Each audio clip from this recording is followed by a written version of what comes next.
Sherlock Holmes, A Case of Identity, Part 2, The Disappearing Bridegroom.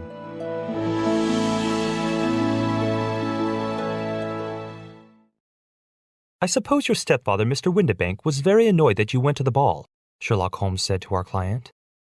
"No, he was actually very good about it," said Mary Sutherland.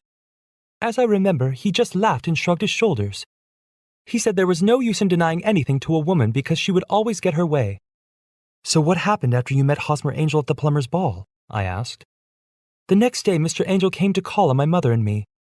My stepfather was still in France on business," said Miss Sutherland. "I met Mr. Angel twice for walks.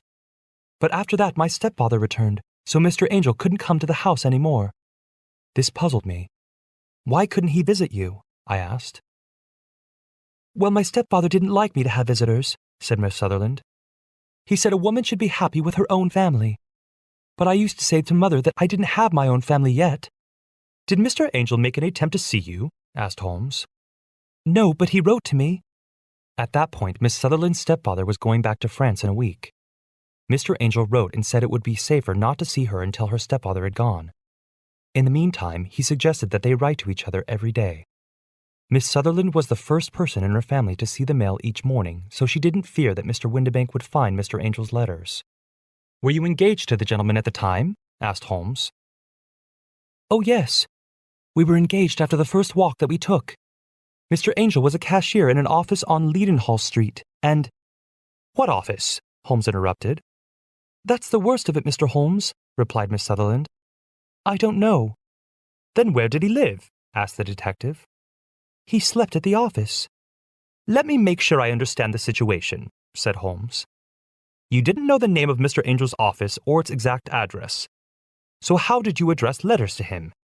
"I sent them to the Leadenhall Street post office to be left there until he called for them." Miss Sutherland went on to say that Mr. Angel thought it was better that way. He didn't want the other clerks in his office to tease him about getting letters from a lady. Miss Sutherland offered to type her letters so no one would see her feminine handwriting. But Mr. Angel didn't like the idea of her using a typewriter, even though he typed all his letters to her. "He said that when I wrote the letters, they seemed to come directly from me," said Miss Sutherland.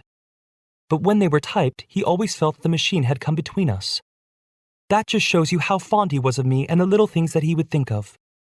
"That is most revealing," said Holmes.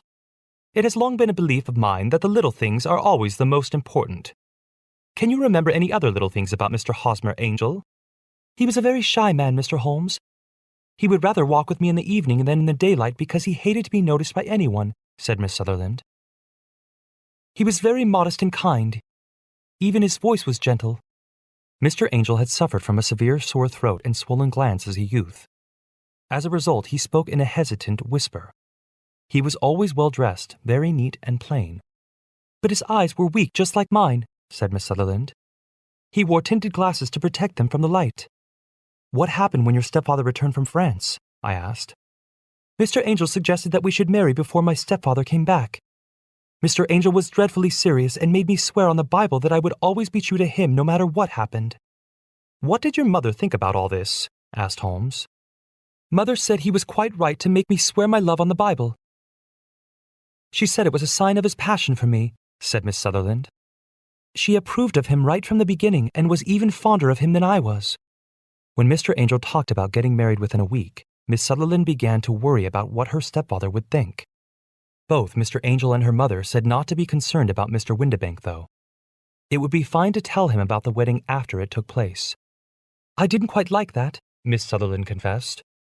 "It seemed odd to ask for my stepfather's permission to wed because he was only a few years older than I. But I also didn't want to keep any secrets from my stepfather." So she wrote to Mr. Windibank in Bordeaux, France, where his company had its office. However, the letter was returned to her unopened on the morning of the wedding. "Then your stepfather didn't receive the letter?" asked Holmes. "Apparently he had already left for England just before it arrived in France," said Miss Sutherland.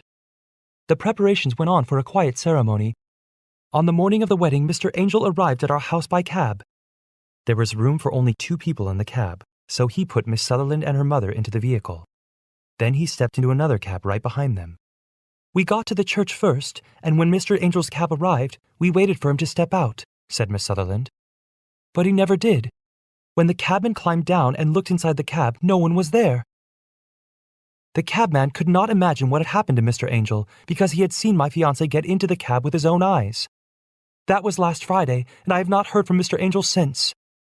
It seems to me that you have been shamefully treated, said Holmes. Mr. Angel abandoned you. Oh, no, sir. Mr. Angel was too good and kind to abandon me.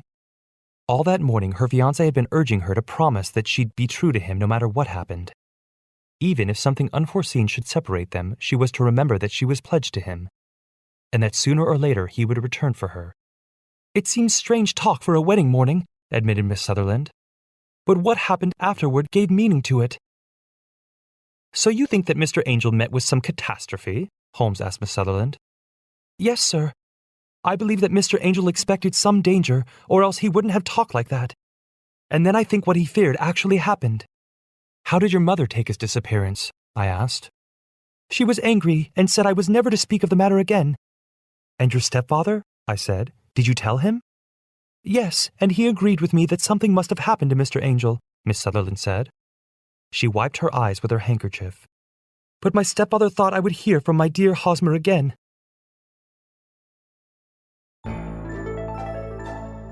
Little Fox.